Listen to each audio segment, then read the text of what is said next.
Welcome to the Rinky Dink Bullshit Podcast with your host with the most, the podcast god, Superfly, Johnny Lee. And tonight is a very special episode because in the studio we have the Purple Zebra himself. We have referee Dustin James. Hi, everybody. And Dustin, I gotta ask, what got you into refereeing? Well, what got me into refereeing, a few years ago, I went and was invited to Grindhouse Pro Wrestling by, at the time, one of my close friends, Brandon Wolf. Nice. And they had an intermission, and I talked to the trainer there, Ronnie Roberts. Good man. I talked to him about starting training while I had a second to talk to him.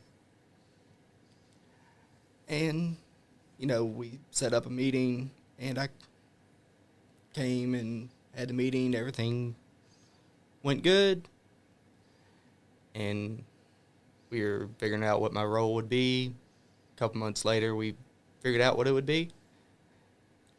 And they needed a referee for, at the time, it was Aaron Williams.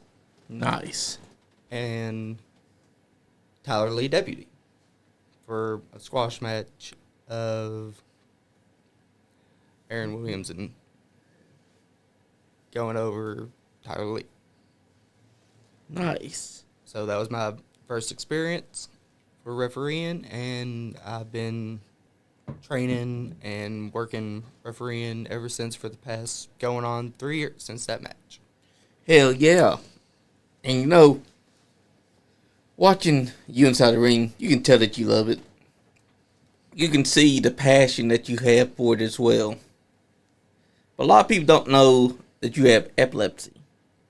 Like Right. Last night, Bobby Blade asked, he does? Because no one has yet to get to know who Dustin James is. Why don't you let the people know? So, I was diagnosed with epilepsy back in a very early age, like back in elementary school. And how I ended up being diagnosed with it was, at the time, just a bully went and I was riding the school bus. He grabbed my head and just smashed my head on to the bus window. And at the time, didn't think anything of it, but from then, I started having seizures and took me to a specialist to try and figure out what could have caused it and everything like that. And they finally asked, hey, did he have any sort of head trauma recently? And come to find out that that was what caused me to start having seizures. Oh, man. That was at a young age, too. And you wear the purple for a reason. Yeah, I wear the purple because the color for epilepsy is actually purple. And you're not just wearing it because it's a cosmetic choice. You're wearing it because you're bringing awareness to epilepsy. That's right. And I think a lot of people that don't realize that should pay attention because that's what you're doing. You're bringing it to the forefront. You're making sure people know that it's very serious, it's very real, and that when someone experiences something like that, it can be scary. And you got a fan here. She said, my favorite referee, that's Christina Ruth Barnes. She said her first seizure was back in kindergarten during the 9/11 attack at the moment the Twin Towers was hit. So you got a fan that understands very well your condition. And I think that's very powerful. And that shows your bravery because you're not just wearing the purple because you want to look good inside of it. You want people to understand this is a very real and serious thing. And I want y'all to understand that it could happen to anyone, which is true. That's right. And I've met Christina quite a few times at a bunch of shows. She's very nice. And for me, like, I know there's people out there that have seizures that are definitely worse than mine. And they can't go and do things normally or they want to give up. For me, like, I'm not saying my seizures are just, I'm able to shrug them off or anything like that. That's not what I'm saying. Yeah. But for me, I'm trying to use my position in the wrestling business to try and give these people that want to go and just give up, try and give them hope that they can get through this. They can fight through it as the Epilepsy Foundation and neurologists are trying to find a way to get a cure or at the very least reduce the risk of people having seizures. And Exactly. if me going out there and wearing purple so that way when somebody does have a seizure, they actually know what to do because of the fact that at the shows with my merch, I now have cards that say, hey, when somebody has a seizure, like, these are the steps to do for how to handle it. So people aren't freaking out anymore because that's something that does cause more harm than good when people are just freaking out because they don't know what to do. That's very powerful, too. You're helping them out. I think that's very commendable. And for those that didn't know, now they're going to start understanding why you've been wearing purple and not the traditional white referee shirt. Yes, I've seen you wear that, but the purple is what catches your eye because it means something. It's very important and it's very impactful. And even Bob Blade last night, he was commending you because you're doing something special for those that have suffered from it. And epilepsy is pretty bad too. I'm not gonna lie. When someone does suffer it, you never know if that's gonna be it or if they're gonna come back from it.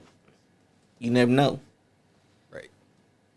Any seizure is bad because you never know who it could hit. Anyone that suffers here, head trauma was born with it. It's one of those things where you don't know what to do in that situation. And if I was inside a situation, I'd have to find the will to come back from it. Because my sister, I can attest to this, she suffered a very powerful seizure. And she came back from it. Even though it was supposed to, they said that she only had a month to live. She lived all the way to 05. That's 8 years bedridden, but she still fought back. And the Beach Boys was what woke her up. And I can attest, the Beach Boys music is powerful. That they are. But now that we've understood why you wear the purple and why you do what you do, let's get into the promotions that you work for. Why don't you list them out for us? Like I listed earlier, I work at Grindhouse Pro Wrestling. Another one that I moved to was Ultimate Championship Wrestling and Triple Crown Wrestling. Good promotions. And then from there, I went to Generation Next Pro Wrestling. Hell yeah. In Cynthiana, Kentucky. And then I also started at AMW, Appalachian Mountain Wrestling. Yep, good place. I wanted to make sure I got the letters right. Hey, you got it right. Because normally I just say AMW and everybody knows what I'm talking about. Yep. So shout out to Kyle Maggard on that one. He's a good man. That he is. You also work for Bullpen Wrestling. I work at the new promotion in town, Bullpen Pro Wrestling. Hell yeah. We plan to get down there in May. And then I also work for Professional Wrestling Alliance in Carrollton, Kentucky. Shout out to them because we'll be having them on next week, which should be a good one. Because me and him actually got to talking. He's a pretty stand-up guy. But yeah, you got a lot of responsibility as a referee. A lot of people don't understand that referee's job is just as important as the men that are wrestling.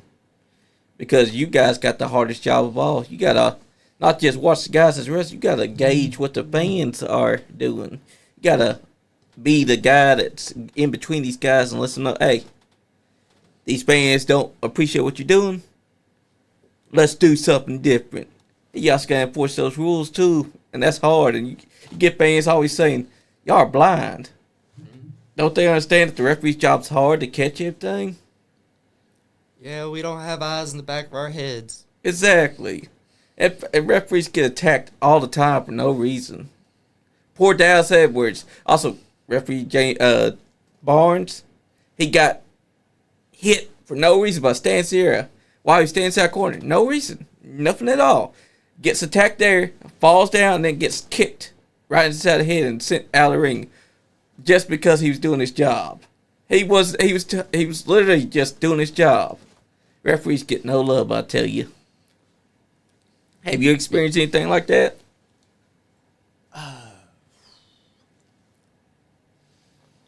It's happened a few times, probably more than I care to remember. Oh, no. But like you said, it's part of the job. Trying to remember one in particular. Probably not like where it was just because of my job or anything like that, but because like I was just in the wrong place at the wrong time. Oh, no. And it just happened to be that way, which comes with the job of like having to watch too many things at once, and it just happened. Back at Vic the Bruiser's end of the year show, I ended up getting splashed by Omega D, and my head ended up hitting the turnbuckle, and it knocked me out. Dang. At the same time, it gave me like a light concussion. Oh, no. So I was a little loopy for the next day or two. Yeah, that happens because you were just doing your job and you were at the wrong place, wrong time, and you end up taking the brunt of an Omega splash, which was probably planned by the opponent because the opponent wouldn't want to suffer that splash. You know how Omega is. He's a hard hitter. Yeah, that he is. Plus, we've shared the locker room before.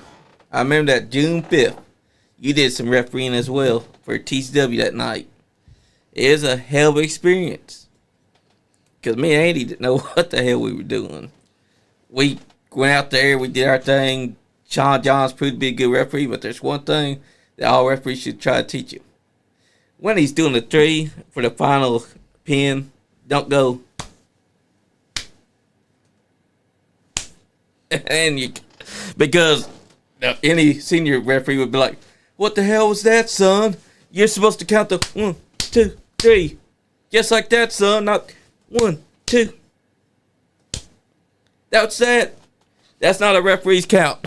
But he did get the 3, so I'll give him that credit. But at the same time, maybe he needs to ask some of you referees how it's done, because you guys could have told him, "Hey, get their shoulders down. Count 1, 2, 3, because if they don't look like they're kicking out, make sure that they're down." That's something I had to learn early on. Yeah. So it's a mistake I've made before. Hey, it happens, though, because you never know if the guy's going to kick out or not, because you don't know if their body language is telling you, "Hey, I'm about to kick it. I'm about to get my feet out. Don't you dare count that 3. So you don't know if you're 1, 2, and then you're thinking, is this guy going to kick out or not? You can't stop and think that because you're inside the middle of the match. Just keep counting. Exactly. That's what they'll tell you as well. They'll tell you if the guy ain't kicking out, count his ass out. If you watch any of the televised promotions, yep, like they'll have it to where like they keep counting anyways, and if somebody goes and doesn't kick out and they were supposed to, it's on the one that didn't kick out, and that's how some of these unplanned title changes happen. Yep, and hey, and if it's unplanned, you run with it because you don't want to be the guy that goes, "That was unplanned," because then the fans be like, "This promotion is horse shit," or they'll be talking trash about the referee, which I've noticed too. The referee always takes the brunt of their anger over an unintentional title change. They're like, "This referee sucks. This referee needs a new job. A description. Someone get a new referee to replace his ass." You don't want to be that guy. There has been many that said to replace me, they just talk smack on me. Yeah, they do that all the time. And some of them like to talk smack on a referee just because he's a referee. And there will be times, like, if I get a moment, like, in between matches and stuff like that, I'll talk smack back to him just so the crowd's engaged. To keep them engaged. That's what we want. Exactly, because you want the fans to engage with you. Because if they're just sitting on their hands or they're sitting on their phone, then you're not doing your job right. You want the fans to either they're hating or they're happy for you, to at least show reaction to you, which is something that a lot of wrestlers and referees need to learn from your example. If you're seeing time where there's nothing much happening, go and react to the fans, because if the fans start reacting to the match, that's a good thing. That's right. Whether it be bad or good, they're going to be showing you reaction. Right. I've seen some matches where referee and the wrestlers don't do that. They just go out there and just do A, B, C, D. Yep, but what they don't understand is that you need to, you're doing A, B, C, D. You need to also try and engage the fans, because it's the fans that's going to tell you if your match is good or not. Right. Because they're the people that are paying to see you, not the boys inside the back. And definitely not the ones that you're trying to pop. You want the fans to be the ones to pop. Like, we've had Bobby Blade in here. Bobby Blade and all the old guys, they'll tell you, nobody works the crowd no more. That's right. And the only ones that do are the ones that understand, I got to get these people to love me or hate my guts. Right. Like Stan Sierra. Right. Stan's a proud hating of the fans, and he'll tell you to your face. He'll go right up to your grandma and tell her that she sucks. Because Stan Sierra is the man. Although, Reddy X hates his guts. But he hates Reddy X's guts too. That's right. And that's how a heel in the face is supposed to be. It's easy to hate on Stan. Exactly. He makes his job easy. He does, and also he takes his job very seriously. Like, he'll get that Mr. Higgins, he'll use it on you. Referee or not, he'll use it. And also, like he says, if the referee didn't see me use it, then it was legal. But that's only because the referee was knocked out by him first. Or he had Kyle Maggart do it for him. The man's always got a backup plan. Plan B to plan C. You never can tell. But that's what makes wrestling special. That's right. And the referees are one of the cogs that make it as good as it is. A lot of people don't give the referee their flowers, but the referees need their flowers. Referees like you.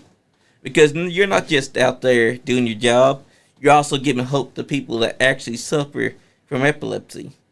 Like your fan that's inside the chat right now. She's appreciating everything you do. And I'm pretty sure that there's more of them that's appreciating everything you do, because they can tell what that purple means. That's right. And a lot of people that didn't know are going to understand, and they're going to realize this guy's doing something special. And that's what it's all about. you're giving hope to fans around the world that suffer from this condition. They're saying, hey, that guy is special to me because he's wearing the purple. It's letting me know there is someone out there that's bringing awareness to what I have. And it's letting me and all the fans out there know Dustin James is the referee to be paying attention to. That's right. PWA knows that. And I appreciate the words of Charles, because he'll be here next week. So is Tegan Rose. That's right. And Tegan Rose did a hell of a job at Grindhouse recently. Yes, she did. She almost won the title. Can you believe that? I can, because I, luckily enough, got to referee that match. Yes, you did. Also, did you see what Larry D did? Oh, yeah, he did, because you had a front row seat to see what happened. Firsthand. You saw firsthand how he drove even higher back into that guardrail. You told him, Larry, stop, Larry. He's like, I ain't going to listen to no referee. Dallas even tried to beg him, hey, Larry, stop it. I mean, that is his scum dog. And his scum dog got destroyed by Larry D. Apparently, he was angry because Ethan hit him with that boot.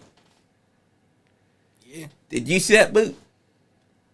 I think I did, yeah. I was watching in the back. Man, they should have let you be the referee. You would have avoided getting knocked out and saw that boot and have said, nope, sorry, Ethan, and protected him from getting a beat down from Larry D. Unfortunately, getting him protected from Larry D, because Larry D's a big... Oh, he is. And he's one of my bosses, too. So. Oh, no. He would definitely be telling you, you touch me. Don't think about coming back to referee for my matches.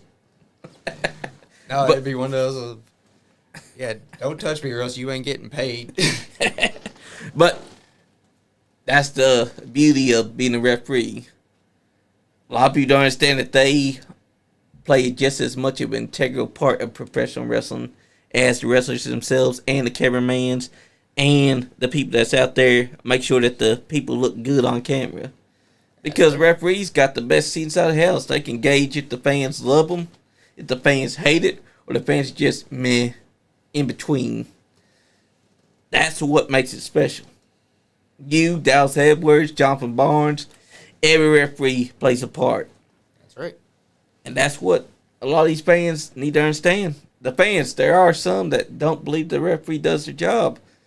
But that's because they're not paying attention. They're saying the referee can't see. The referee can't see because they're being blinded by the heel.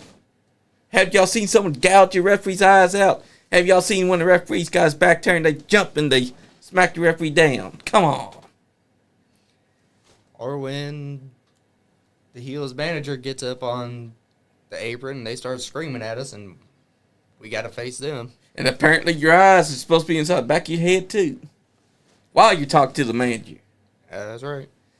That's the fans for you, because there are some that don't understand that y'all got to keep your eyes on the manager, because what happens if the manager decides he's going to attack the opponent?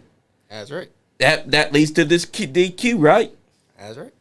So you got to talk to that manager, because he's trying getting up on the apron. He's could be pulling out brass knuckles, could be pulling out a cane. You never know what he's going to pull out. You never know anymore. Exactly. And you've been doing a great job. That Grindhouse loves you. Generation X loves you. Every promotion that you're working for right now, they value you. That's right. And that's what's important. Tell us how you got started with Pro Wrestling Alliance. Let's see. It was back in, I want to say, October, November. Sometime in that time frame. Dallas Edwards had just done a show for them, and we had just wrapped up at Grindhouse that day. Nice. And I can't remember if it was Ryan or Charles that was there that day and saw the show, and he was looking for more members for the roster and in particular referees. And he asked me if I could referee the show, and I said, yeah sure. And I put him down, and I came, and I saw that the locker room was very talented, and they seemed to have very nice chemistry and things like that.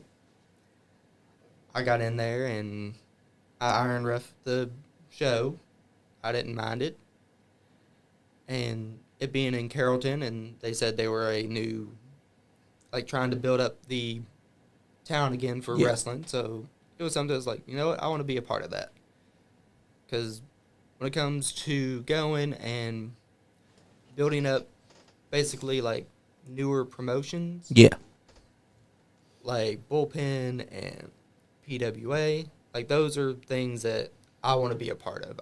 Like, if something's already been established, I'm not saying I don't want to be a part of it, but it's like, if I go through and I work for these promotions that are trying to get going and all that stuff, and they go and they take off and stuff, then it allows me to say, I was a part of that. I can say I was part of the reason that they're succeeding.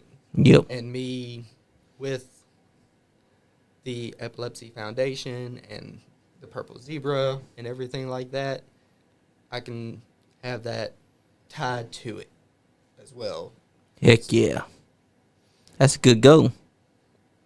And ever since that first show, I've been refereeing every PWA show since then, and as they look for another referee, they've had me iron ref the shows, and it hasn't bothered me at all. I've enjoyed the shows. I've enjoyed the talent that's come in, and I've enjoyed the fans. And it's not a place I want to say I want to leave anytime soon. Heck yeah. That's a place that you got to be a part of. Because their next show is May 11th, right?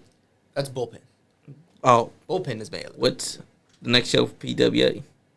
They haven't said the exact date yet. They're still figuring out when we're going to run next. Well, if they do figure it out, let us know. That I will. Because we definitely plan to go to Bullpen Wrestling. Because May 11th, that's right up our alley. Same thing for AMW's Weekends of Champion. Will you be there?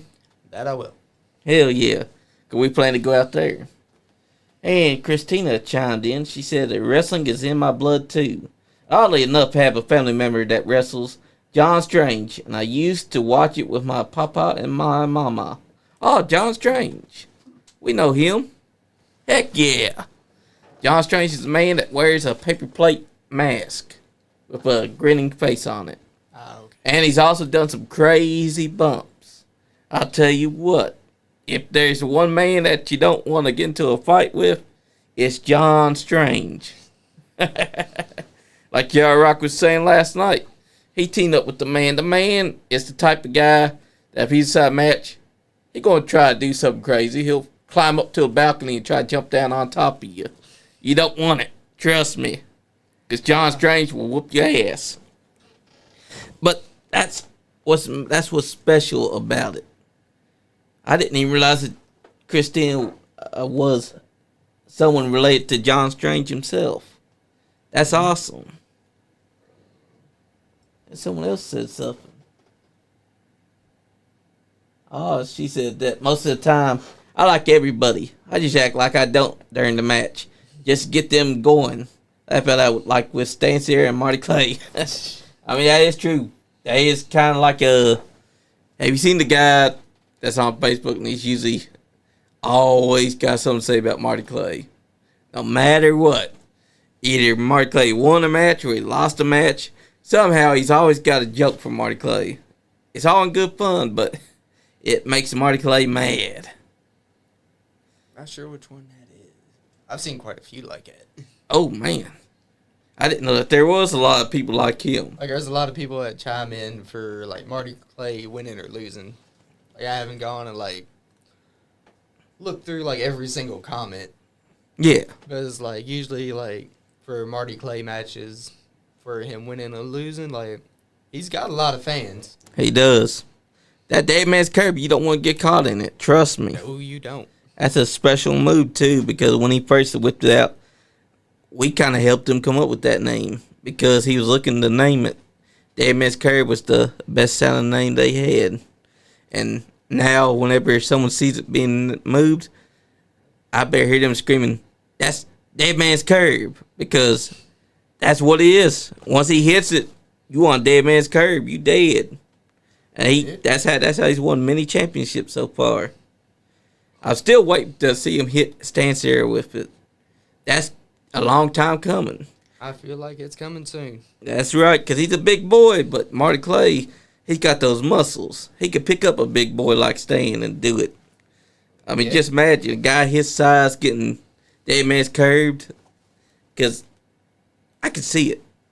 Stan may think that he's the top dog, and he may downplay Marty Clay, but Marty Clay hitting the Dead Man's Curve can come out of nowhere. So Stan Sarah should watch himself, because he's had many chances to face Marty Clay. He thinks that he knows Marty Clay, but Marty Clay's yet to give him the Dead Man's Curve. Now, he witnessed it during the War Games match last year. It happened to Adrian Alexander. Caught the man while he was trying to escape the cage. Of course, the man should have known if you escape the cage, the EQ happens, and his team would have lost. Yeah. But Marty Clay puts him onto his shoulders, and as he jumps off the top rope, it was Dead Man's Curve that got hit. Stan Sarah better realize that could be his future. It's all a matter of time, I think. Exactly.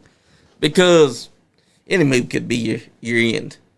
A tombstone pile driver, a DDT, a leg drop, any move can take you out. Roll up. Yeah, roll up is the most devastating move in professional wrestling. A lot of people don't realize this, but a roll up is the secondary finisher of all wrestlers. They can whip it out anytime, anywhere when the wrestler's back is to them. Just ask Drew McIntyre. He lost that Elimination Chamber because of it. That was Damian Priest's third finisher.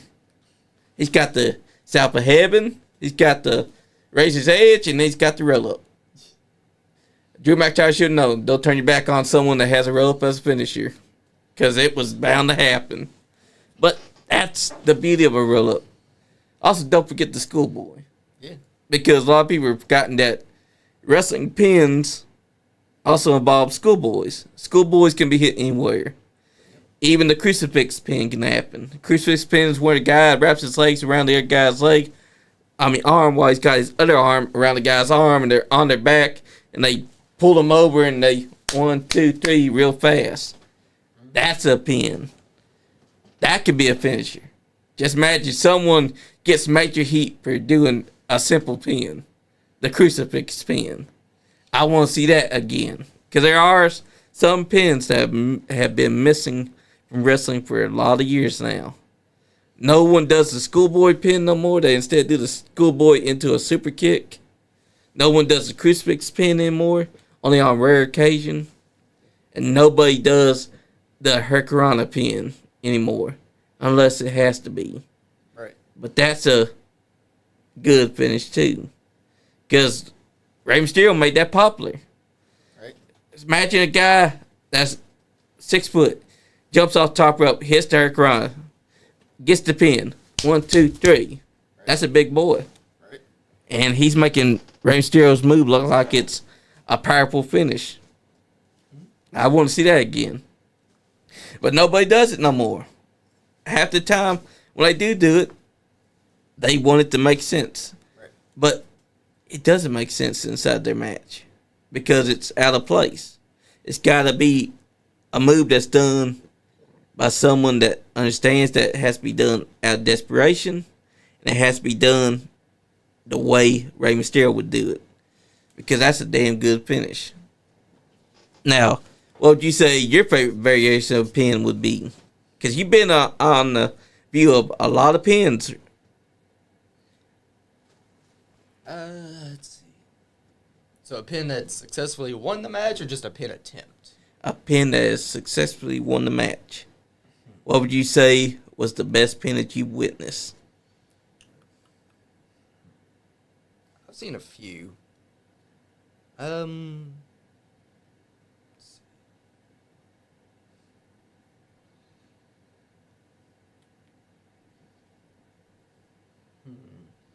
Trying to figure that one out. I've seen a few of them. It's a tough one. That it is. Especially if you've seen some amazing ones. Let's see.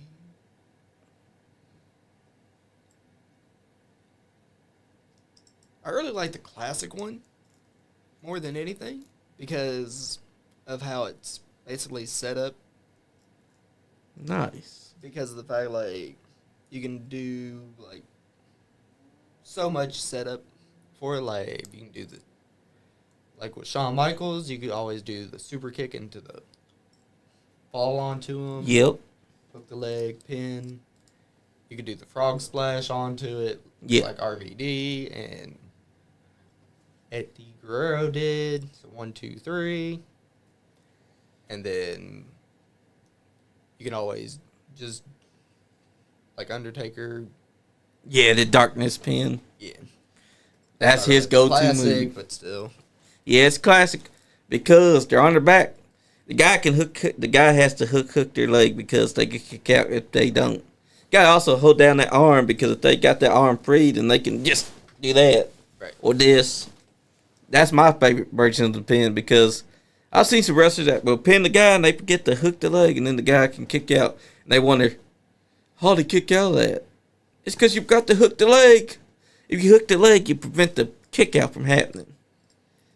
It's that simple. Now, my favorite pin attempt, because I'm not sure if it's actually won a match yet or ever won a match, was like the figure 4 pin. Like, oh, nice. They're locked in the figure 4 and their shoulders are down. The ref's counting 1, 2. Yep. And then they get the shoulder up because I'm not sure if it's actually gone and won the match that way because normally it's a tap out. That's why I was like, did Ric Flair ever win the match with the figure 4 as a pin as opposed to the submission? Not yet. He's tried, though. There's also been wrestlers that have tried to do the pin on him, but it doesn't work. Now, I'd like to see it work, though. I mean, imagine this. Someone does the figure 4 leg lock. The referee goes to count, and the other guy can't kick out because his legs are so tightly wrapped that the guy is forced to keep his hands onto the mat, so he can't do that and he can't do that. So he's forced to have to take that pin with his shoulders down. I'm still waiting for someone to do that. No one has yet to even try that. Right. It would make sense. Because the figure 4 hurt your legs. Well, you can't think about kicking out while your legs are being bent all the way around. You keep trying to, like, roll over to reverse the pressure. Yep, you could try. But the guy that's got the pin, that's got it hooked in, he could just keep his legs fighting back against you trying to kick out. Because now you can't turn yourself that way. You're forced to just take it like a man because he's got his legs so tightly wrapped around your legs that you can't kick out. Right. You're trying every way you can. You can't think about raising this arm up to kick out because the pain's so much on the legs. You're forced to get that because now he can't kick out.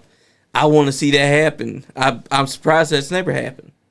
No one's even thought about it. Because imagine this. They're both beaten down. They're both exhausted. The other guy puts the figure 4 leg onto him. The guy that's the opponent, he's too exhausted to kick out. So he's in pain, and he can't think about kicking out. He can't think, I can just raise this arm up, or I can raise this arm up and kick out. No, he's focused on the pain that's inside of his leg, and he makes that mistake of being unable to raise up the shoulder because he's too exhausted to do it. Like, usually in, like, submission moves, in order for the winner to go and win by submission, like if they don't tap out, yeah, the ref is just checking them 1, 2, 3. Yeah. That way, ring the bell. This move, it's instead of raise the arm 1, 2, 3, it's literally like your shoulders are down, so 1, 2, 3. Yeah, because they're too exhausted to kick out. So as soon as you set that shoulder's on the ground, the other shoulder's on the ground, it's got to be you can't just check their arm and see, is this guy passed out? No, he's being pinned because he's unable to kick out because he's exhausted. And that makes sense. I think it works in reverse as well, too. Yep, it can. All it takes is being able to flip the move around, and now your opponent that had the move on you, if his shoulders go down and he's unable to answer the count, then the referee, just slides up to make the pin. To where the one that's in the move, like being hurt by the submission, sits up, but the one that's doing the move is laying on their back. The ref can slide over. 1, 2. Yep. Because they got it. Yeah. And that makes sense because it's a move that's devastating. The figure 4 leg lock can hurt. Think about that. Right. So if both men are exhausted and the guy that has the figure 4 leg lock locked onto him, he's not going to be thinking about, I can just raise my arm up and kick out. He's too in pain. He's exhausted. His arms have no way of lifting up because his shoulders are going all the way down. And he's trying his best to try to fight through the pain, but he's forgetting one thing. He forgot to raise his arms up because now his shoulders are both touching the mat, and the referee's in a good position to count. I want to see that type of finish because I've not seen that yet. Right. It's always the same finish. Figure 4 leg lock's locked in, the burst happens, yada, yada, yada, or the guy, when he does have his arms on the mat, kicks out immediately. I want to see the other one. I want to see the guy exhausted to the point they can't kick out. Because this is a move that should be taking him out off his game. Because he's exhausted. When you're exhausted, you're not thinking about kicking out. Your only thought process is, this pain's too much. And your arm's going to be down and you're not thinking about it because you're fighting through the pain. Your arm is literally trying to just think to yourself, I can kick out, but it doesn't happen because your arms are too exhausted to raise. And that would be a good finish. Christine said, another one of my favorite wrestlers are Grant Sorrell. You know who that is? I don't think so. That is, I'm trying to remember who Grant is. Who does he work for? I'm pretty sure if she tells me, I'll remember. But that's a good pin that I want to see. There's a lot of things in wrestling that you don't see anymore. Right. That could definitely work in today's wrestling. Because fans, no matter what, they love the old school. They love the new school. And they'll always react to the Memphis style. Right. And that's professional wrestling for you. And you as a referee, you know this more than anybody. Because you're the guy that's out there letting the guys know, I'm the guy that's enforcing the rules. And you can't always look at what they're doing. Right. The fans need to understand that. Like I've seen you have to deal for a wrestler getting inside your face just because you called him out on something that he was doing dastardly. And he's acting like you didn't catch him. Mm-hmm. What's the deal with that? You're just doing your job. Right. And then you got the fans telling you that you're blind. If he's blind, how did he catch the guy doing dastardly deeds? Explain that. Right. Same thing with Jonathan Barnes when he got knocked down, he got crushed and splashed. Mm-hmm. All because he's caught the guy doing dastardly deeds. I tell you, it's a thankless job. All because. Although, if you were doing it for the other guy, the heel, I'm pretty sure that he would have been giving you a wink and nudge and not hurt you at all. Right. He probably wouldn't have even gotten to your face and said, you listen here, I didn't do nothing to that guy. You didn't see nothing. Yeah, that's right. Exactly. But you would have seen, like, probably after the match, some money handed from him to me. Yeah. Because he would have been bribing you. Right. Definitely would have been bribing you. But here's the thing. A referee is a good man. He's not like Nick Patrick from NWO days. Right. He's not going to say, oh, thank you, Mr. Hulk Hogan, for the money. I'll definitely do the job for you. I'll count your threes fast as pie. Right. I think that's what they want you to act like. Is Nick Patrick. Well, with the fans, like, for that time frame that they're there during the shows and everything, they want to go and engage in everything. They want Yeah. to go through with all the stuff going on, and they want to go through and not like be, let's see, what's the right word? They don't want to go through and be told like,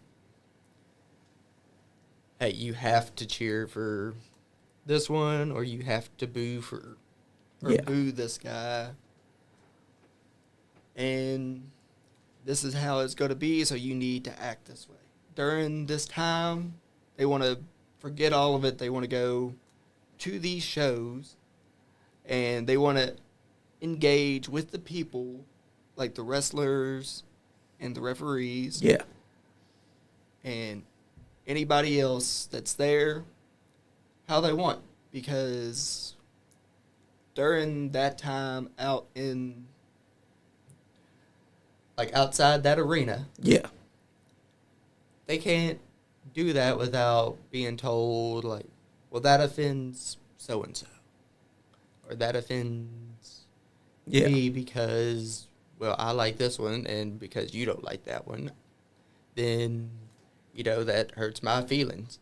So Yeah. you can't do that, so therefore you can't voice your opinion. But at wrestling, you can voice your opinion as loud as you want.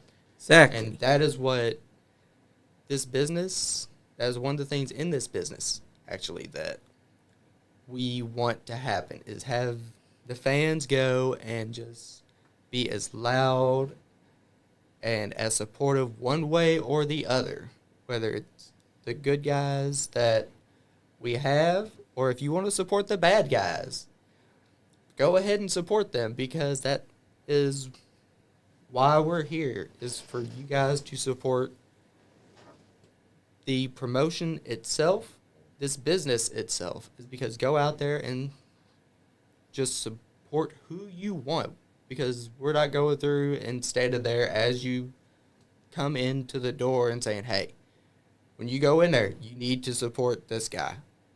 When you go in there, you need to say, no, screw this guy. When you go in there, don't acknowledge the referee. No, if you want to go in there and cheer me or boo me as the referee, go ahead. Exactly. You spent your hard-earned money to come to this show to support us. The referee, the promoter, the wrestlers, the managers. Exactly. You buy our merch, all this stuff. That's what you want to do, so you go and do it. And that helps the business, that helps us, and it makes us go and do our job in that ring even better, because it means that you are having a good time and you like what you see, as opposed to some of these other places like, yeah, we're just going to keep doing this, and fans that are just like, That's they're right. doing something, and it's like, it's not what I like. It's like, well, That's the beauty of professional wrestling. It's that your opinion is valued. Whether it be bad, good, or just you having a good time to yourself. Your opinion matters. that's right. And that's why the referees get cheered a lot. Because the referees act like they're not being cheered, but they are. Like Jake Cloyd of OVW. Every time that me and Andy see him, the first things out of our mouth is referee Jake Cloyd, or we're talking about his muscles. Because out of all referees, this guy's jacked as hell. Like, imagine this, a referee that's jacked, and this guy's somehow getting knocked down by wrestlers that's jacked. What's up with that? Right. Come on. I mean, he puts in the hours. Is he just putting in the hours to get knocked over? But that's the beauty of it. Because it doesn't matter. Because a referee's job is to be out there and make sure that the match goes smoothly. Because if someone's cheating, you got to make sure that's not happening. But apparently, the bad guys always got to make sure the referee's blind. Because that's all I see. Always poking them sides, or he's having his manager distract him, or he's getting up on the apron with his tag team partner, and his tag team partner tells him, hey, ref, come over here. And they're trying to get inside the ring. They're not trying to get inside the ring. They're just trying to keep you from looking behind you at what the guy's doing. They find ways to get around the rules without the referees or anybody else noticing.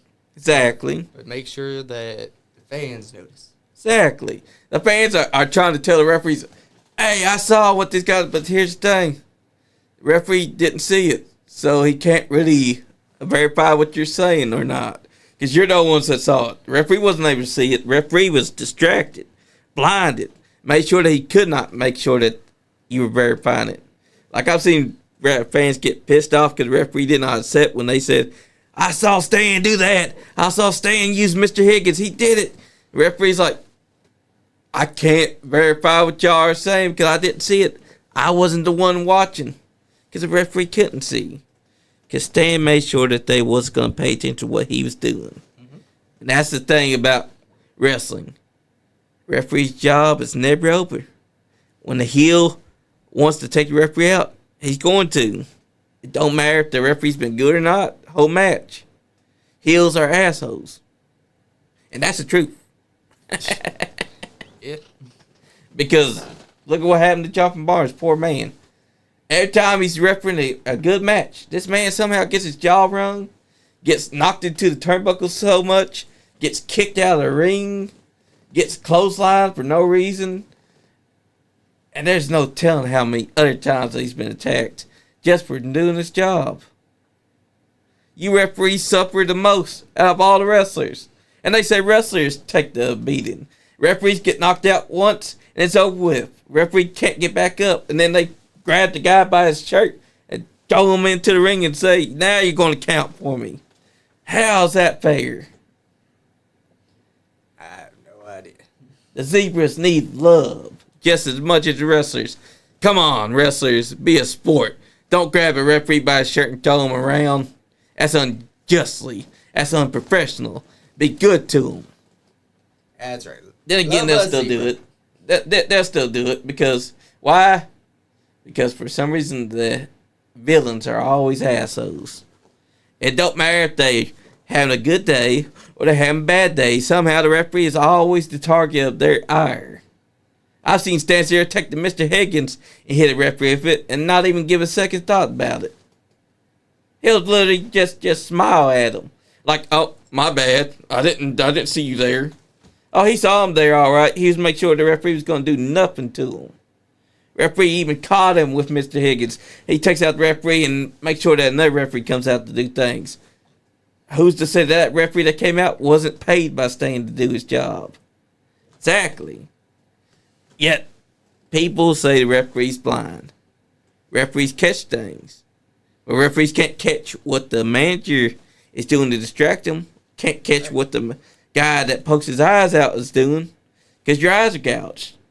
Right. You're not going to see what Larry D does if he pokes your eyes out. Or you see what Stan does if he takes Mr. Higgins and knocks you out with it. No. Exactly. And you've been a good referee these last 3 years. And Thank you. it's only going to get better the more that you do it. Right. Think about it, you're going on your Third year. third year, and then next year we'll make 4. Right. Did you always want to be a referee? When I first came into the business, my first passion was actually to be a writer. A writer? Nice. But at the time, like, when I started, like, trying to write and all that stuff, like, other things came up and all that stuff, and they needed a referee, and I was the one that was like, here, put this shirt on, go out there. I was like, all right.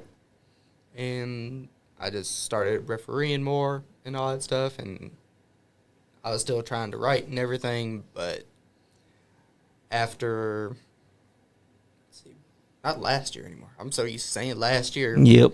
Because we just started this year. I know, right? As in 2022 at Grindhouse. Summer Sweat Fest, so July. Nice. I I ended up having a seizure in the ring during one of the first matches on the show. And I hadn't been going by the purple zebra yet. It was just me, like, all right, let's go do the thing. Like, I'd been feeling a little funny all day and all that stuff before that, so it wasn't like something happened in the match. It was just, I'm stubborn at times, and this was one of those times like, yeah, I'll be fine, let me do it. So I went out there, I told him, like, yeah, I'm fine. Like, don't worry about me, I'll go out there, I'll do it. So I went out there, and, like, maybe 2 to 3 minutes into the match. Oh, man. Like, everybody was working. I was working. Security was out there. The 2 wrestlers went through and they're fighting and everything like that, which is fine. And then all of a sudden, like, I'm in my zone and all that stuff. And then all of a sudden, I went down. Oh, man. And I started having it. Those 2 got called to the back. Crowd started freaking out because I'm having a seizure, and some of them wanted to call the ambulance. And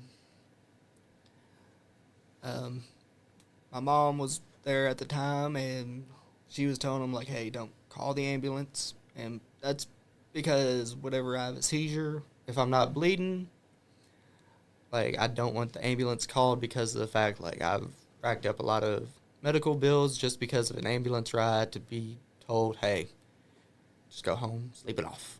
Yeah. It's like, wow, I got a $1,000 hospital bill to be told, yeah, guess what, you just need sleep. It's like, great. Exactly. So, one of the wrestlers there knew some stuff about seizures, and he came out from the back and helped calm people down and helped take care of me by name of Cash Jackson. Good man. That he is.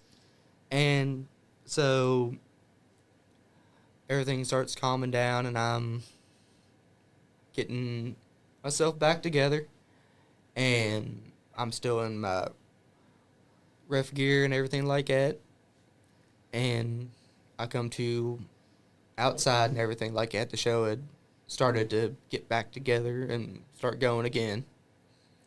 And my first words that I remember saying, because when I'm still, like, unconscious, but when I have a seizure, like, and I'll stop seizing, but I'm still, like, out of it to where I don't remember stuff, I start saying and doing, like, random things. Like, I'll start, like, trying to, like, crawl around or trying to get up and do stuff.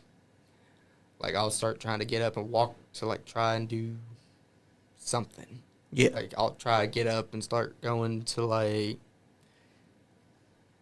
I think one time I tried to say I had to get up and take trash out or something like that. Yeah. Or, like, I'll start trying to crawl to, like, I had a seizure at one time at my job, and I had it up front, and I was trying to, like, crawl my way to the back to, like, clock out. Yeah. While I was still, like, out of it. But Oh, man. one of the things is, like, so one of my favorite things is I have no filter when I talk. I try to put some form of filter on it based on who I'm around. Yeah.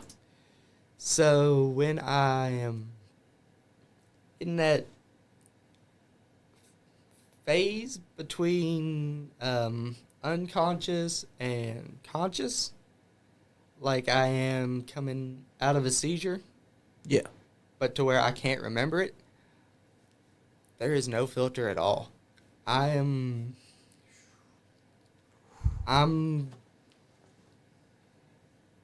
cussing at people and saying things that I don't know where they come from or anything like that.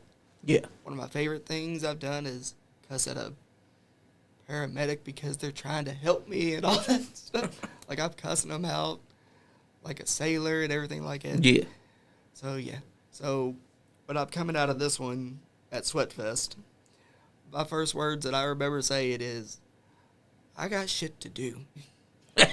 So I'm sitting there in a chair and like, there's one of the wrestlers that was in the match I just had the seizure in. Yeah. And they're kind of tore up and everything like that. And then out there and like outside the arena with me. Yep.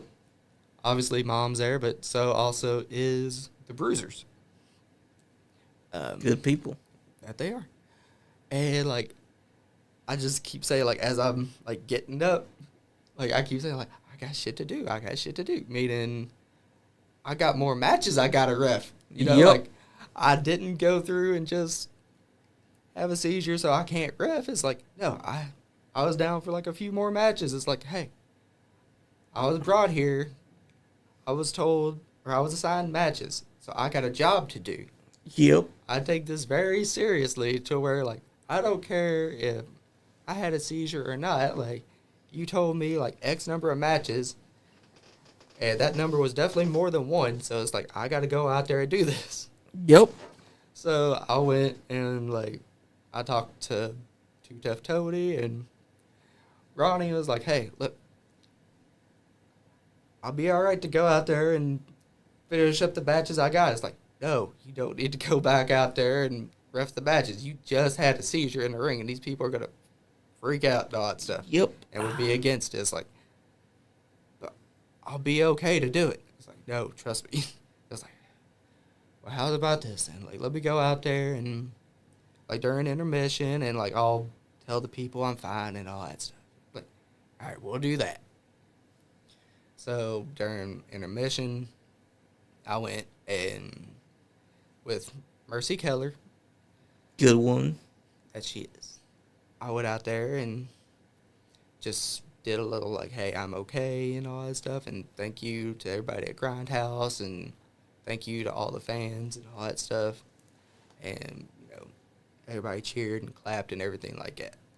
Heck yeah. Gave her the mic and went to the back and all that stuff and gathered up my stuff and kind of went home. And I kind of figured they weren't going to let me referee there for a little bit, and that's kind of what happened. I took some time off refereeing up there, but still refereed at UCW and TCW at the time. Nice. Because, you know, I was doing some pretty solid work there, and I had just started with them at the time, so I was like, all right, let's keep going. And then around December, I refed one match at Grindhouse, and then next month was Rumble. Yeah. So I started refereeing a few more matches, and they saw that I was okay to referee more and all that stuff, so I was going back into that role and everything. And then finally, I want to say March came about. March or Yeah. April. It was coming around WrestleMania time during that. Nice. I had the idea for going all in on, like, the purple zebra. Because I'd had the idea for a while, and it was Great idea. mulling around in my head for a while, and it was like, I didn't know what to do with it.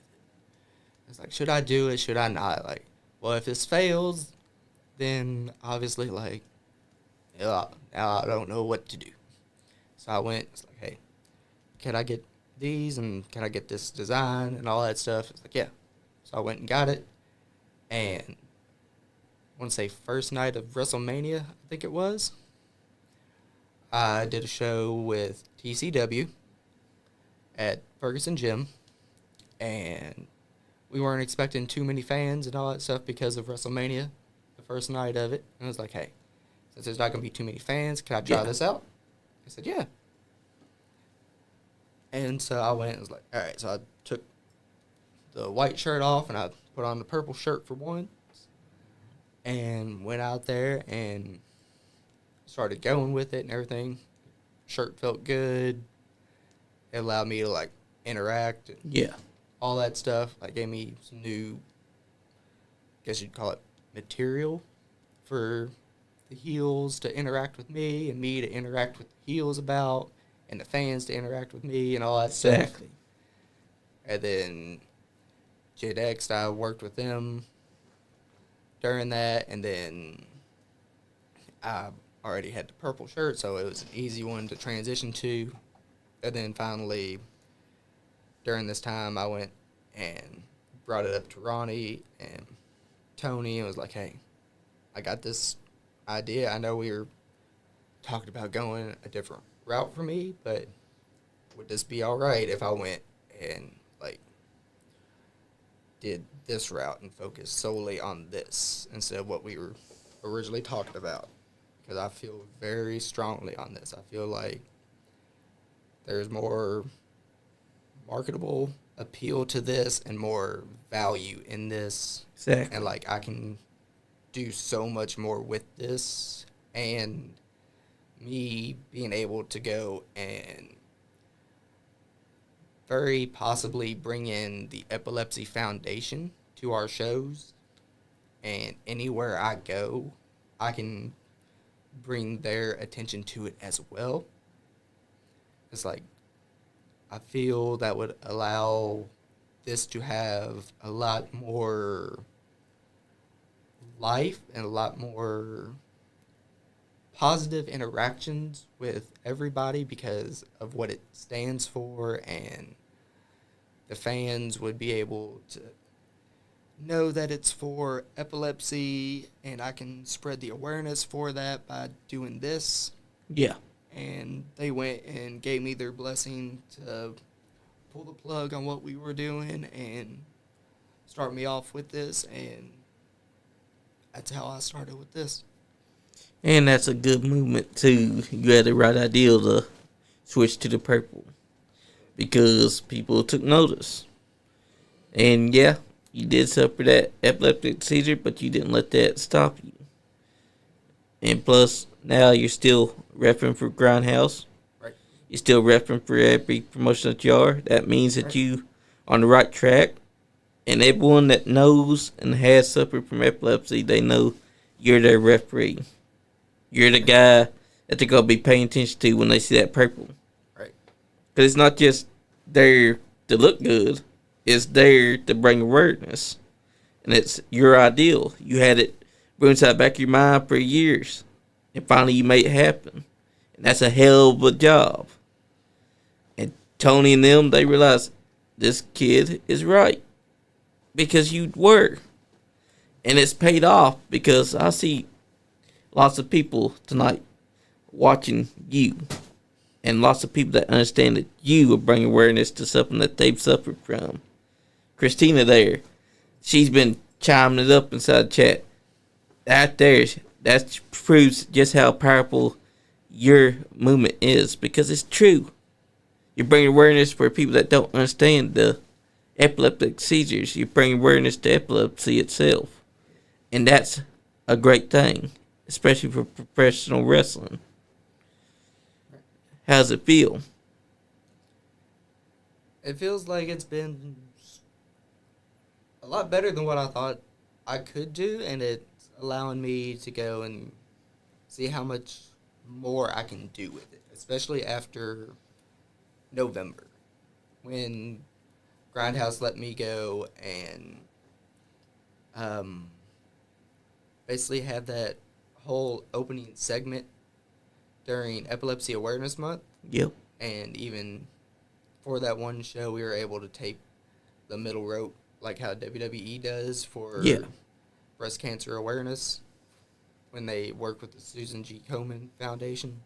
They allowed me to do something similar for the Epilepsy Foundation and have my segment with Dallas Edwards and Mercy Keller and talk about how I want to bring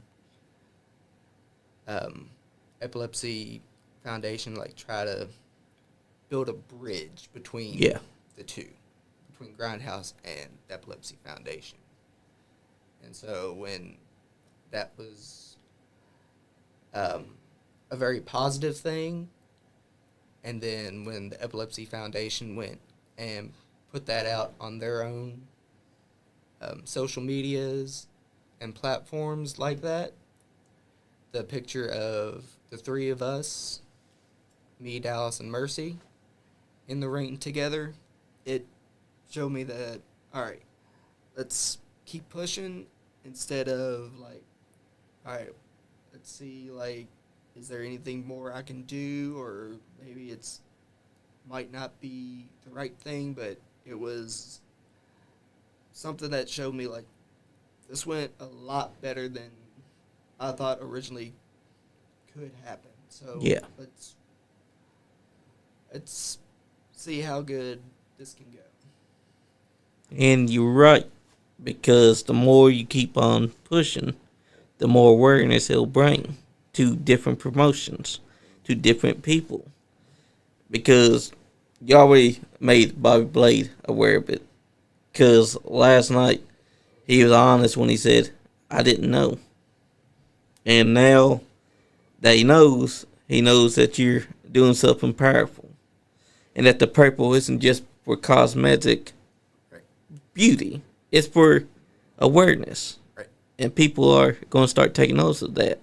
People like Bobby Blade's already took notice of it. That's powerful.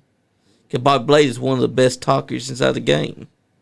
And now that he knows, he's going to understand him more by watching this. Because Bobby Blade is one of those guys that respects the referees too. Although, if you catch him on his bad side, I wouldn't want to be you. Me and Bobby get along pretty well. That's good. Because, just remember, his best friend in the whole wide world is Picture Perfect Jordan Cage. And he does come to EWA a lot. Right. And that's the one to watch out for. So if you ever find yourself having to be a referee inside this match, and Bobby Blade's out there at the ringside, don't turn your back on Bobby. I wouldn't trust him. Because that's his best friend inside the ring. I'll see if I can change it. Exactly. Because that's what it's all about. Professional wrestling is the one place where everybody can come together. People will say that any sport is the place that brings people together. No, that ain't true. Professional wrestling is the only place where you can bring an entire melting pot of diverse cultures and people and families and friends and more together into one giant movement. It's powerful. Because as long as I've been watching wrestling, I've been watching wrestling since 1990s. I've been around that long. Wrestling is the only place where you can find a voodoo wizard, a guy named Hulkamaniac, a guy that's a macho man, a guy that's an ultimate warrior, a guy that's got a pet snake named Damien after Lucifer's son. And they all come together to make one hell of a show. Wrestling is the only place where you can see a guy like Picture Perfect Jordan Cage having pink tights with black jogging pants on that he just rips off to build his pink tights underneath, and him doing that the whole hip chain. Wrestling's the only place where you can find different types of characters. People can say movies and that brings people together. No. It's wrestling that brings people together. I dare them to find anything that they can try to say brings a lot of people together. Because I'm here to say, no, it don't. Professional wrestling brings people together. It's brought us together. It's brought guys like Bobby Blade together with us. And Bobby Blade is one hell of a talker. And professional wrestling is a beautiful thing because it allows things like what you're doing to be possible. Because you may have basketball that may try to. You may have any other sport that tries to. But they're not really trying to get it out there. Professional wrestling allows it to be able to get out there to the world. To let people see that it does exist and that they need to be aware of it. Because there are a lot of people that still don't understand it. But thanks to you, it's helping many understand it. Because every time you go to a promotion, you're wearing that purple zebra striped shirt. It's letting them know, now I understand this movement. Because not only that, you're also making sure that people know that it can happen to anyone. And that it's not something to treat like it's a bad thing. No, because it's not. It can happen to anyone. And it can be just as bad, or it can be just as powerful. Right. And you're making sure people understand that that's what you want to do. And that's a hell of a thing, because that purple zebra shirt, when they see that, they know Dustin James is the referee to be looking at. That's what I've been getting from all the fans. That Christina proves that your movement is powerful. Because she's tuning in tonight because you are bringing awareness to something that she's dealing with. Something that a lot of other people are dealing with. And that's awesome. And even though you weren't able to ref more of those matches that night, they understood. Yes, he may have this, but it didn't stop him. It wasn't going to hold him back. It may be something that took you out, but you still came back and you did your job. Right? Be it UCW, TCW, Bullpen, Grindhouse, you've been doing your thing. And me and Andy's been taking notice since I think it was late 2022. Because that's the first time when we got to really know you. And that was during the beginning of your referee career. And now look at it, it's 2025. And you've got a whole movement going on. That's how a lot of people have come to know me instead of just like another referee. Exactly. Because you didn't settle for just anything. You wanted to be a referee. You may have wanted to be a writer first, but as soon as you start being referee, you start to gain appreciation for it. You start to realize maybe this was meant for me. And even though you did something that Caesar, it didn't stop you. You made sure that the people there at Grindhouse knew I'm okay. That yes, I know that scared a lot of you. Yes, I know that you may have been terrified and traumatized by it and may have been scared for me. But I'm okay. And I'll be back. And I'll be damned if this is the end of my referee career. Because I'm going to continue on and do what I do best and what I love. And that's what you've been doing. 3 years now. Yep. 3 years of wearing the purple now. That's awesome. And I got to tell you, seeing you referee, you're getting better every day. Because you're learning more as you referee. That's right. A lot of people don't understand that even when you're a good wrestler, you're never too good to not learn something new. That's right. Exactly. Man, I tell you what, though. We've been wanting to get you inside the studio for a while, too. Right. Like, I think it was about 2023 when we wanted to get you in. But we didn't know that you were living here in Lexington the whole time. Not the whole time. Not the whole time, but this time that we finally got to get you in. I thought it was Nashville that you guys were in the beginning. That's why I was like, all right, I'll wait till, one of my buddies is down there. I was like, all right, I'll go to Nashville. Yeah, we've been in Lexington, Kentucky the whole time. Yeah, Which, if you see behind us, where's our Kentucky logo at? Because, oh, wait, we got a big old Lex sign right there. Yeah. Yeah, we've been in Lexington, Kentucky since the beginning of the podcast. We're proud to say we've had a lot of people in here. Like, you know who Alexis Luput is, right? Yeah. She came in here just 2 matches in. That was 2022. We watched her at Barbara and we're like, we got to have her in here. And we made it happen just a week later. She came in here and now look at her. She's a star. She's been on AEW TV in the dark matches as well. And I can't wait for AEW to actually sign her up. Right. Because they got Billy Starks, a.k.a. Grindhouse Alumni. Because that's where she got her start. Right. And I think that they should shout out Grindhouse because think about it.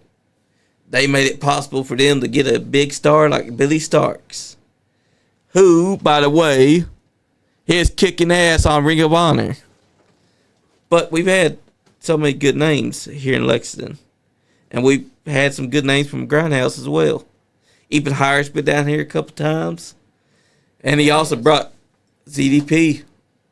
ZDP was sitting inside that room, but we've also had him on this show as well with Icon Lee. And that's huge because these are names that a lot of people should be paying attention to. Look at even higher. This is a guy that doesn't let his size stop him from wrestling.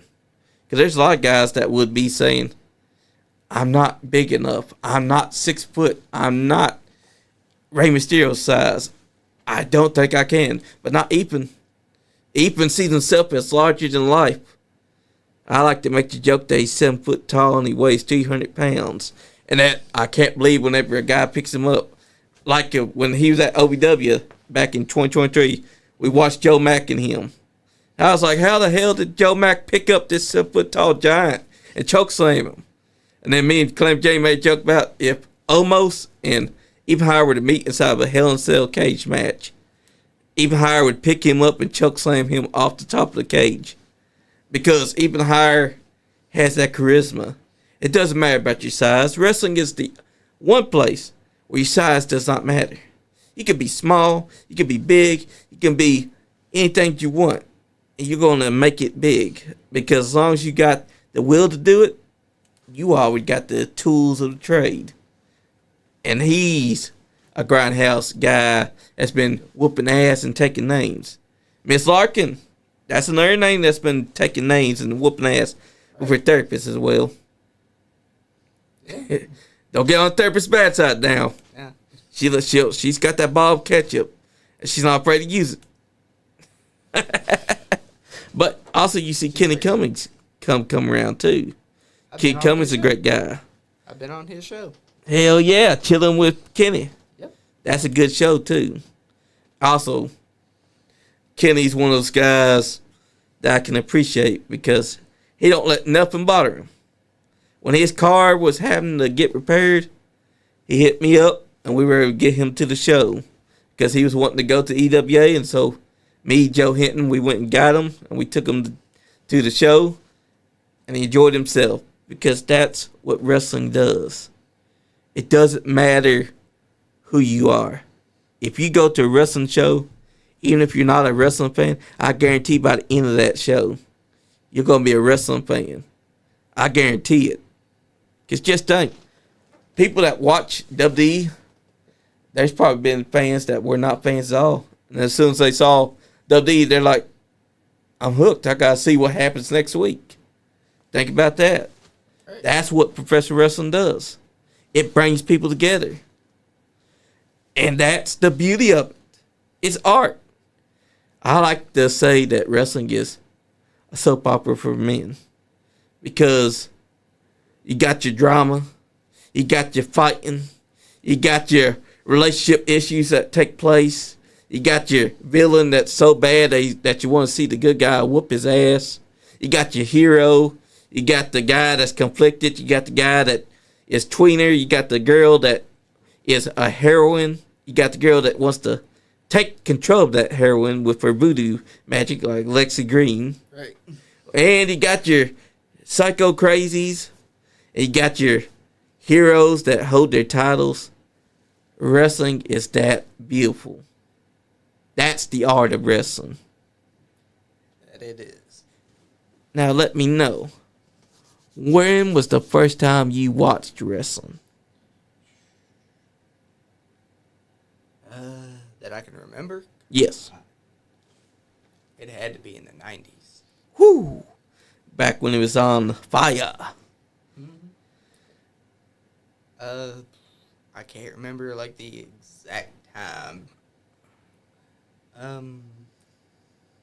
Like there was times before my favorite wrestler came into it that I was watching.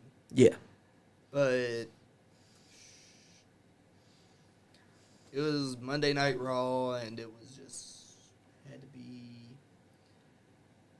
96, 97. Good years, because 96 when the Attitude Era was starting to transition in, because by early 97 was when Vince McMahon coined the term, quite frankly, we're tired of insulting your intelligence. Welcome to a new era, the Attitude Era. But guess what? He still insulted our intelligence. It isn't until 2022 where we got an actual competent guy that works for WWE that doesn't insult us and has intertwining stories where wrestlers remember, hey, you're the asshole that ruined my moment. Now, if that was this man that wrote that, they would be like, oh, hi, guy. Let's shake hands. I thought you guys hate each other. Imagine if we'd saw Roman Reigns do that. Oh, yeah, Seth, we're best friends now. I completely forgot that you attacked me with that chair back in 2014. But then, here's the video of Triple H's storytelling. Last year's WrestleMania, when Cody Rhodes won the WWE title, it's because Roman Reigns had a split-second choice. He had the chair inside his hand. He's looking at Cody Rhodes. Cody Rhodes is champion. He wants that title so bad. No referee around. But then his eyes look towards Seth Rollins, who just happens to be inside the same position that Roman Reigns was back in 2014. And he goes for the man that caused his ire. That's the beauty of professional wrestling. Think about that. He was so overcome with rage because he can't let that go. That was a moment in time where Roman Reigns lost everything. So him seeing Seth Rollins wearing that sheer gear, and he's got his back to Roman, and he's staying inside the same position that Roman was. Roman's like, now's the time. Hits him with the chair. Seth Rollins falls down exactly like Roman Reigns did. And then, boom, bada bing. Roman gets caught. Crossroads. 1, 2, 3. Because that's the beauty. Because their story never ended. Because it's still going. Roman Reigns hates Seth Rollins for what he did to the Shield. They were a brotherhood, a family. And now they're all separate. Roman was a tribal chief, but at that moment he did not care about neither the WWE title or being tribal chief. At that time he saw Seth Rollins, and all I could see was red on his eyes because he saw the thing that caused him the most ire. And then he lost. He lost not because he wasn't good enough. He lost because he had a choice. The choice was where he could take the easy road, regain his title, keep it.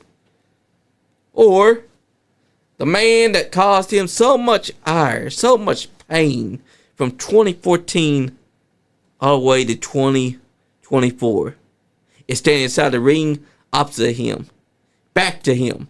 And for some, this man is wearing the one thing that symbolizes the time when Roman Reigns had his life corrupted. He chose that man because that anger still was fresh.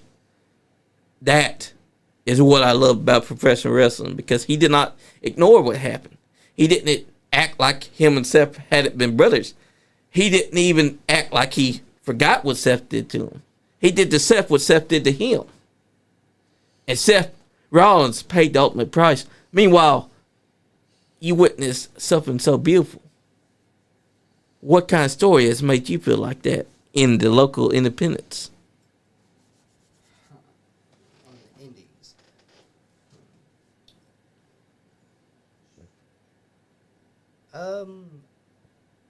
I didn't get to witness the whole story, but I got the very ending of one, and then there's another that I came into like part of the way through. Yeah. The ending of one was, yeah, I go to remember the opponent's name. I freaking forgot it. It was my first time at Gen X, and it was the main event. It was Kellen Craven in a dog collar match, him and his former tag partner. His tag partner stole the Gen X Heavyweight Championship. Nice. Not by winning the match or anything like that to have the title. He just up and stole it after Kellen had won it. I'm not sure how long in advance it was because it had happened before I'd gotten my opportunity to Iron Ref at Gen X that show. Yes, I know the story that you're talking about. And the finish of the story is Kellen versus his former tag partner. Yep. His tag The partner. guy who he was tag team partner with for a couple years before that. And his name keeps slipping my mind. Same here. But it was a hell of a story. And, like, it just kept going and going and going, and I come in to referee that match. And I got to see it, and he's going, and it's a hellacious back-and-forth match. And during the match, like, it wasn't a planned spot or anything like that. It was just because it's a dog collar match. The chain on one side had broken. Yeah. And therefore, normal dog collar matches are while you have your opponent down, you have to touch all 4 posts. Yep. This one, however, is you two are linked by the dog collar so nobody can escape. Instead of having a steel cage or anything like that or a lumberjack match, it's a dog collar. That's right. So nobody can run away or anything like that. You are linked to each other and you are going to beat the hell out of each other. And somebody's getting the 1, 2, 3. And so therefore, Kellen is the one that still has the chain attached to his dog collar. Yeah. And I go and ask Kellen, all right, since he's not wanting me to put it back on, it's like, you want me going ahead and just take that off? Yep. And then just let it be like you guys just beating the hell out of each other with the chain. He said, no, leave this shit on me, and I'm going to go and be the one that has easy access to the chain. I'm going to beat the hell out of him with this chain. Nice. It's like, he really hates him, and I'm seeing this at the end of this story between the two of them. It's like, I'm not sure the story that led up to it. I'm seeing the finale of it. It's like, I got into this, and it's like, wow, this is really, really big right here. Yep. Because they used to be tag team partners. When they were tag team partners, they had the world. But then one partner had to step away from wrestling. Mm-hmm. When he came back, the reason why he stole the titles, because to him, he believed that Kellen Craven turned his back on him. He said, Kellen, you never visited me. You never called me. You never talked to me. You never spoke to me. So I only took what was mine. Right. This feud grew and it grew until finally you witnessed the finale. That hatred that they found for each other. Because they used to be the good of brothers, the good of family. But by that point, neither man gave a damn about the other. They were willing to kill each other if that's what it took. And then the other one is not a violent ending to it. It's a very, I guess you can say, happy ending to it. So it had been going on for a little bit before I got there. This was very early on for me. Brandon Wolf and Cash Jackson at Grindhouse. They had been embroiled in a bitter feud with each other. And they just kept beating the hell out of each other for months and months and months. And that's what it was all about. And so it kept going on. And me being brand new, not exactly having a role yet. My first show, I was there, as part of the training class. I was up there as bell ringer the first time. And it's like, all right, cool. So there's that, ring the bell and all that stuff. And then these two, they're doing the contract signing thing, which, if you're a wrestling fan, you know how contract signings are going to go. Yep. Nope. It's like a wedding in wrestling. We all know how that's exactly. It never ends good. And they start fighting and everything like that. And there's only 2 members of security. Yeah. So I got to go out there and help break that up. and we get that one broken up between the two. And then next month, they do the match, and not real sure how it ended because of how long ago it's been. Yeah. And me having concussions from the seizures, that doesn't help my memory. But, so then it goes on with them just beating the hell out of each other for a bit longer. And then finally, when it finally is ready for it to end, between the two, like, it's got to end. Rumble happens. And in the match, the two of them finally, they bump into each other. Yeah. As they were cleaning the house, and finally it's the two of them, and one was needing help. The other one bails him out, and all of a sudden, the other one gets up, and they shake hands, and all that stuff, and that's when they became tag team. Rough House. That's how Rough That's House a good storyline. That's how a great one is built. You know what? Next Saturday, we got a huge show coming up that we forgot to mention. You know what show I'm talking about? A week from tomorrow. It's the biggest show in Kentucky. Caverna. Because that's right. Horse Cave, my Kentucky. Slipped my mind because I'm not on that show. But you know what? It's a huge show in Kentucky. I'm telling you, Dustin. It's the show to be, because even if you're not booked for it, you can go check it out and watch some good old professional wrestling. Because we got the Birdman going to be there. Coco Beware himself is going to be meet and greeting. You got J.R. Rock in his final match happening. Now, if it's Austin Diamond that's going to wrestle, Austin Diamond's already accepted. He told him last night, if I got to take the old man to the pasture, he will. We'll see it.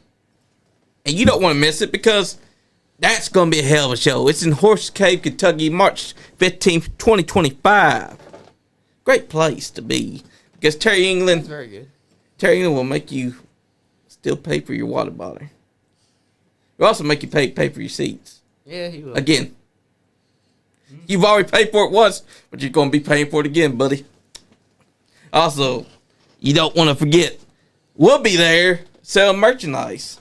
For once, the Nice Game Podcast has merchandise, which you can actually get at our table when we're there. That's going to be a hell of a show. Yeah.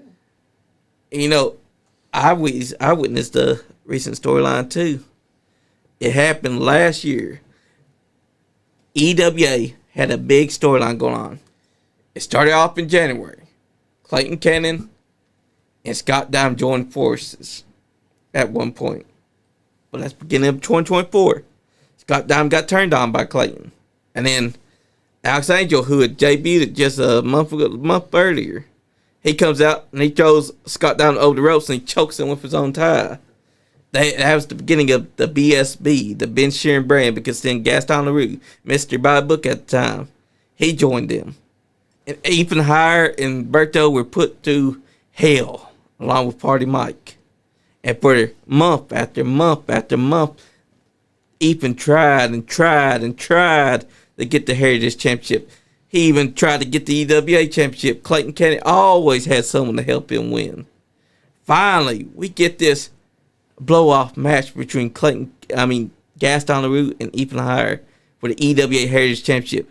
They went to war for over 60 minutes, is what it felt like. It was only a 30-minute match. And he threw Ethan Hire into the guardrail, and you could hear just how much he hated his guts.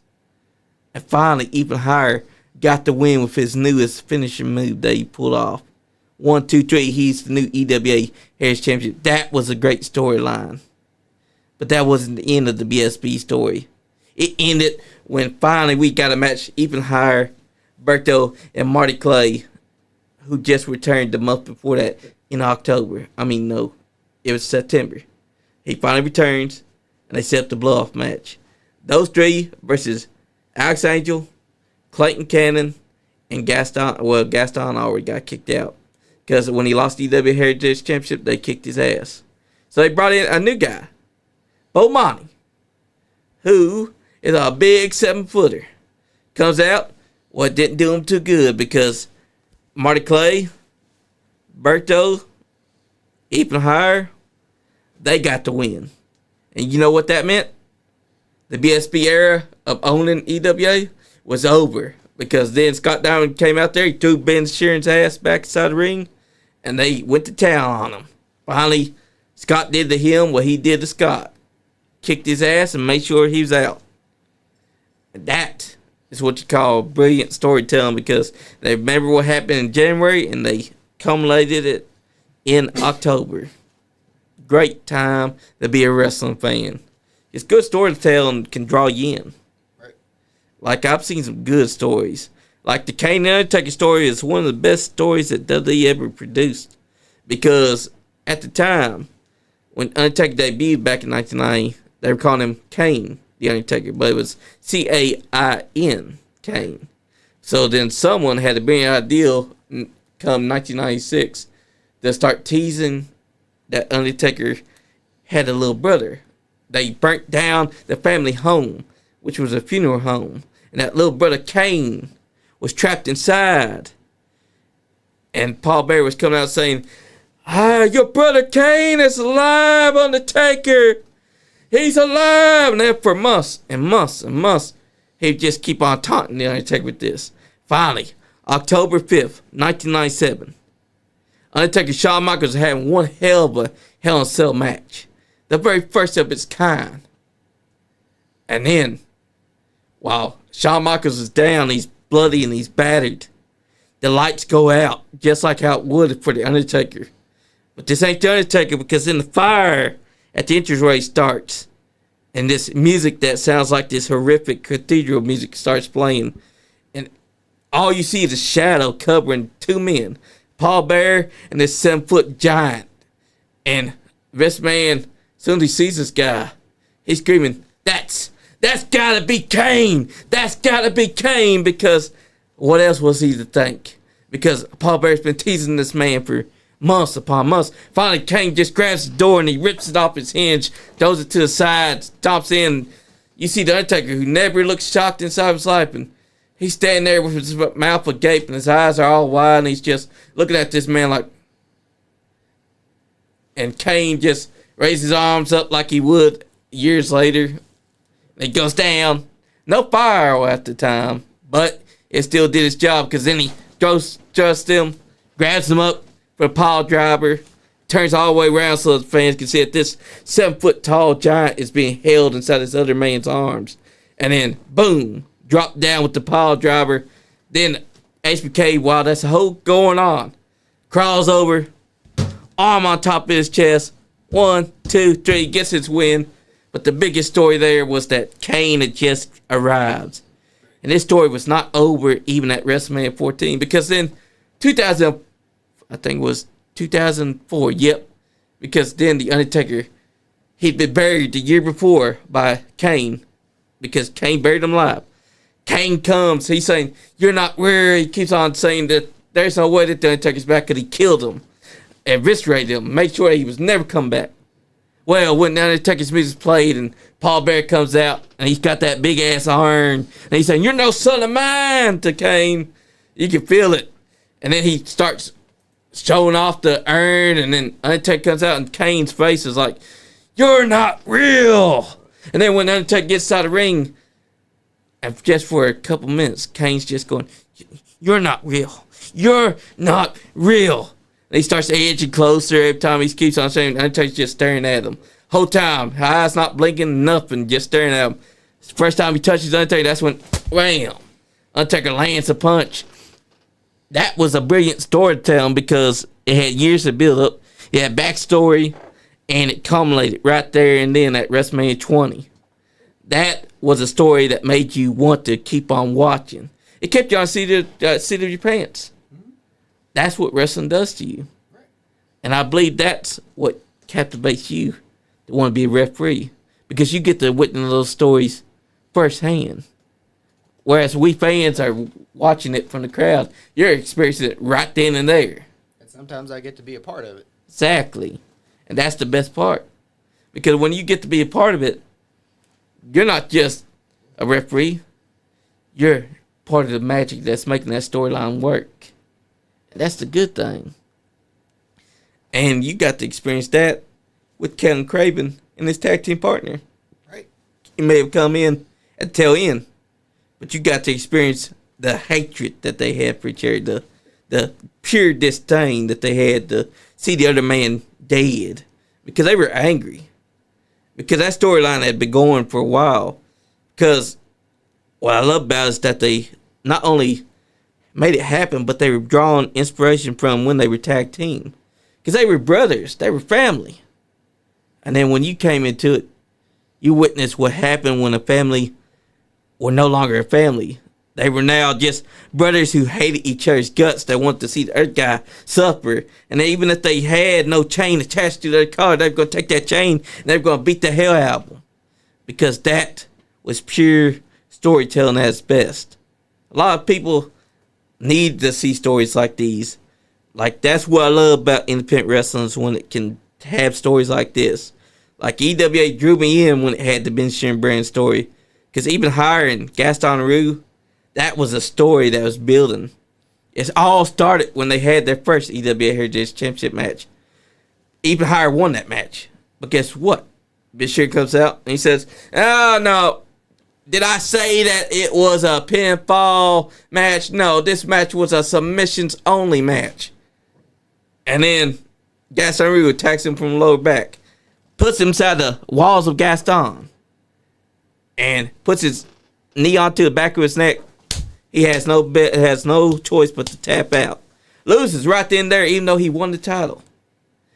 That was a storyline, because then for the next couple months, Ethan Hire had to claw. He had to fight. He had to batter. He had to get to where he wanted to. He wanted that title. He needed that title. When he fought Clayton for the EWA Championship, he was so close to getting it, but just not close enough, because Ben Sherman, they couldn't be far apart. So he lost that. Well, Gaston was growing very cocky. He believed that he could take even higher. He believed that he could mollywop. He could stomp him. He could put him into him. And he accepted Ethan's next challenge. And that challenge had one stipulation. The match had to have either even higher wins, or Ben Sherman wouldn't be on the line for the next match. Well, even higher and him fought for 30 minutes. 30 long ass minutes. Just beating the hell out of each other. And finally, Ethan Hire whipped out that new finishing move that he's been practicing. Hit Gaston with it. 1, 2, 3. And Ben Sherman realized, oh shit, this could end up me get my ass whooped. And that's what happened. At the next show that they had, finally after a full year, that 6-man tag match, the stipulation was, if Marty and them won, Ben Sherman was no longer commissioner, but also Ben Sherman was going to get his ass beat. He made one critical mistake. He put his hands on Alex Angel. I mean, it was bound to happen, because for the whole year he was dogging this man. He was getting in this man's face, telling him that he was nuff and telling him that he's stupid. It almost felt like there were seeds of doubt already planted there. But that moment made Alex Angel say, "Fuck you, go and do it yourself." And then he got his ass whooped by Scott Diamond. Beautiful storytelling at its best.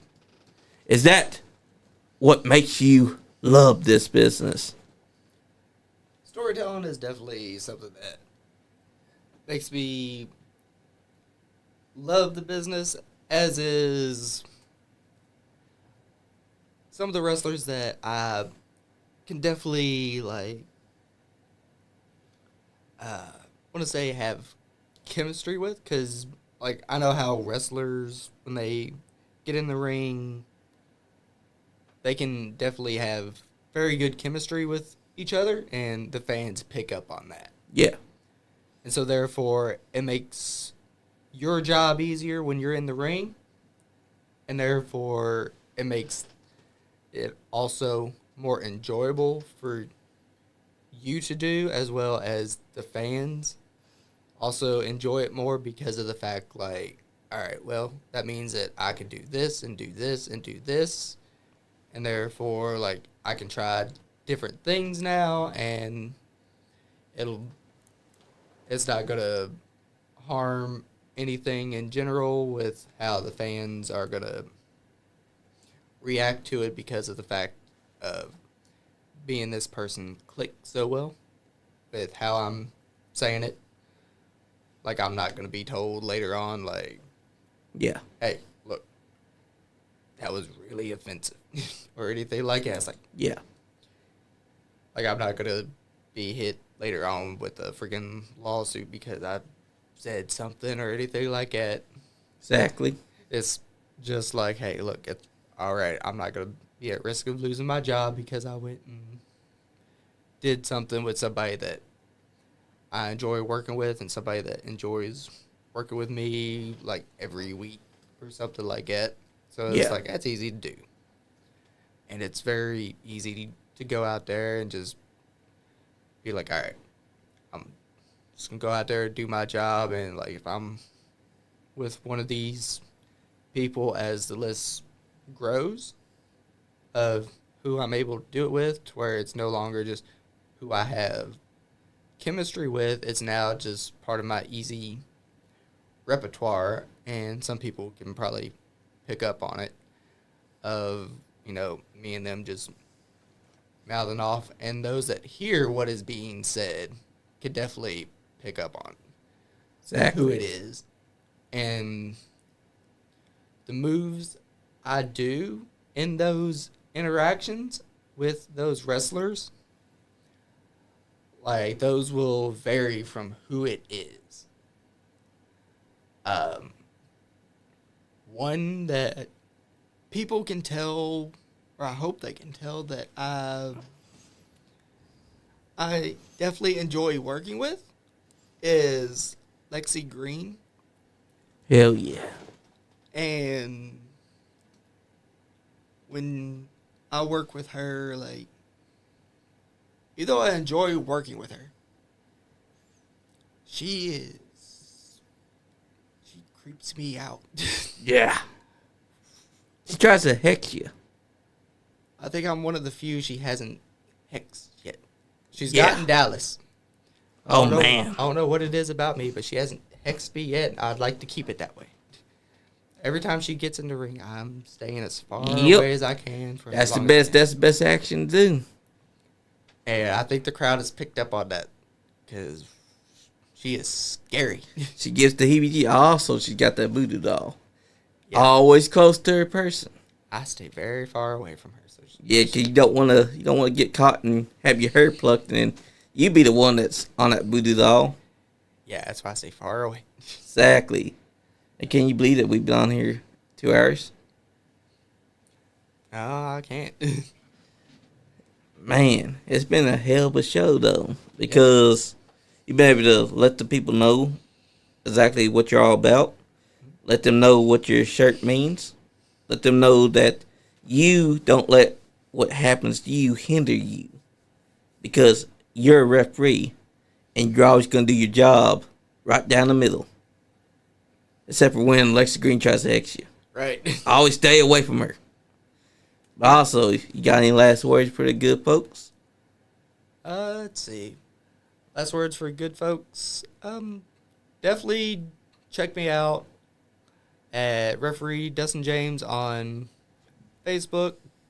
Check out the Epilepsy Foundation for more information about what to do for seizures and all that stuff. If you need someone to talk to about if you're unsure of what to do in your life for your seizures and all that stuff, or anything, like, definitely don't feel like there's nobody to talk to. There is always somebody to talk to. If you go to one of the wrestling shows and you have seizures and you feel like you haven't been able to talk to somebody, definitely come up to my merch table and I will definitely hear you out, and I will definitely talk to you about it. I've had people That's do right. that all the time. My next show is definitely going to be AMW in Ashland, Kentucky on the 16th. So we'll be doing that. Hell yeah. And then I guess just tune in here for Tegan Rose next week. Heck yeah, and also Charles the next day, because that's going to be a fun one. And guys, I just want to thank you to everyone that's been tuning in tonight. Christine, we do pay attention. We do appreciate it. And just remember, guys, always make sure to check on everyone. Don't be afraid to talk to someone, because talking to someone helps you, and there's never a wrong time to seek someone out, to talk to them and get to know them, and also help them out. Because if you see someone struggling, or you see someone having troubles, don't treat it like you shouldn't reach out to them. Go out there, put a hand on their shoulder, and tell them, I'm here for you. You want to talk? I'm here to talk. That's always how it should be. And Christine said, you're welcome. Enjoyed watching. We appreciate you. And guys, with that, I only got one thing to say. You're not having fun, you're not getting none. Damn Skippy. Yee. Nice Guy Andy Podcast. Ain't what your mama said. He keeps popping off at the mouth.